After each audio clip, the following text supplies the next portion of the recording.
outside, whole. Whole. Okay? Here is our big old aorta. See how thick and heavy that vessel is? Here's our superior vena cava. Okay? There is our inferior vena cava. With me? All right, this is the outside, and so our aorta is arching over like this. So this is the posterior side, this is the anterior side. This is the anterior interventricular sulcus. See how shallow that is? If we let a thing like that, it's kind of a depression there. So that's the anterior interventricular sulcus. This is the posterior interventricular sulcus. This is the atrioventricular sulcus. Okay? Little dent, shallow groove, right? Okay. The rest of now, here's our aorta, great big heavy duty one. This is our superior vena cava. There's our inferior vena cava. So good? Okay, so we're gonna put that guy over there. This one split down the middle. This side over here, the wall very thin. This side over here, the wall very thick. This is right side, this is left side. And we will mess with you because if we take this guy, if we take a whole one like this and we cut it and we take it off and turn it out like that and we say which side is which, it will confuse you. Because this side is the right one over here is the left one over there now when you do it like that. So always look at the wall.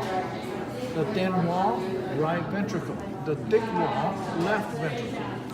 The interventricular sulcus has to be as strong as the strongest side.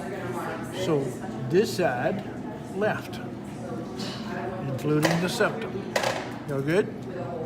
Okay, so if this is our right ventricle, there is a valve right there, see it? This is our right atria, this is our right ventricle. If that's the right atria and ventricle, this is the left atria and the left ventricle. This valve is the tricuspid or right AV. This valve is the bicuspid mitral valve or left AV. They're held; those valves are held open by the chordae tendineae, the heart cords, the heartstrings. The heartstrings are attached to these big ridges called trabeculae carnae by a little papillary muscle. With me? Okay, so bicuspid mitral valve, chordae tendineae, papillary muscle, trabeculae carnae. The trabeculae carnae, they say are ridges, but if you enlarge them, see how it allows for expansion? Remember we were talking about that in lecture? So those are trabeculae carnae. We're good? These are the atria. Remember what they call those little guys? The auricle, the elephant ear looking piece. This is the auricle. Remember that? Okay. So this is the epicardium. This is the myocardium. And in here is the endocardium. So it's endo, myo, epi. Good? This is the apex, and which way does it point? Towards the left hip. The rest of these things we can't see on there. Okay, we can't tell which is this an artery or is it a vein. They're not dyed. So the rest of it we're going to do on these guys. Those guys. Okay? Now, remember our coronary circulation? We had a left and a right coronary artery. And that coronary artery, the left one comes out and splits into the anterior interventricular artery and the circumflex artery. Remember that? This one, the right coronary artery comes out and it splits into the marginal artery it continues on around to become the posterior interventricular artery. You're good?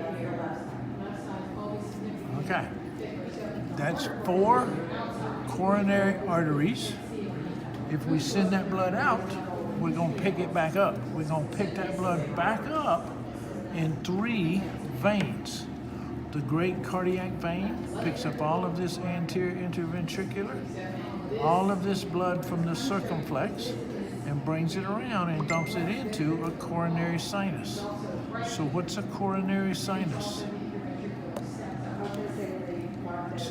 It's a thin-walled vessel that lets blood pool up before it sends on to its next definition. So this great cardiac vein comes to the coronary sinus.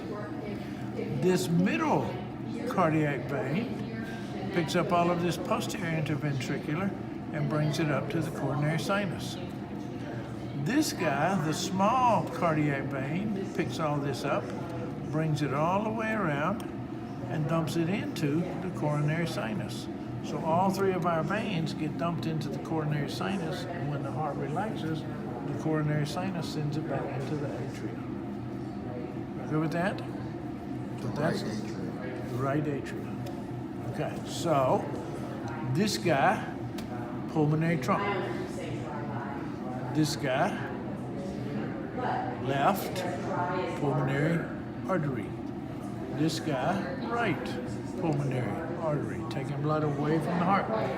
These guys are colored blue because they are unoxygenated. They're taking blood to the lungs. This guy, aorta, ascending, arch, descending. This guy, superior vena cava. This guy, inferior vena cava. Bringing blood back into the right atria. These guys, pulmonary arteries, taking blood over to the lungs. These guys, pulmonary veins, 4 of them, coming back from the lungs. They're veins because they're bringing blood toward the heart. They're now colored red because they've just gone and got oxygen. So it's a special circulation that we did. Remember that? Okay. So that's everything on the outside. Just in case she uses one of these. What's that guy right there? Who's that little guy right there? Tricuspid? No, that part right there. You see that little depression? Oh, that was on the A. No, it's not back. It's a fossa. It's a fossa. It's a hole. Remember the hole that runs from the right atrium, but it's closed up now? So it's a fossa. This guy is the left AV valve, so it is the mitral valve. This one is the aortic semilunar. This one is the pulmonary semilunar. You good?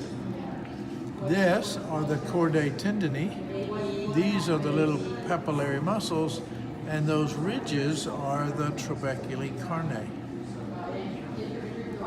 You good? Okay.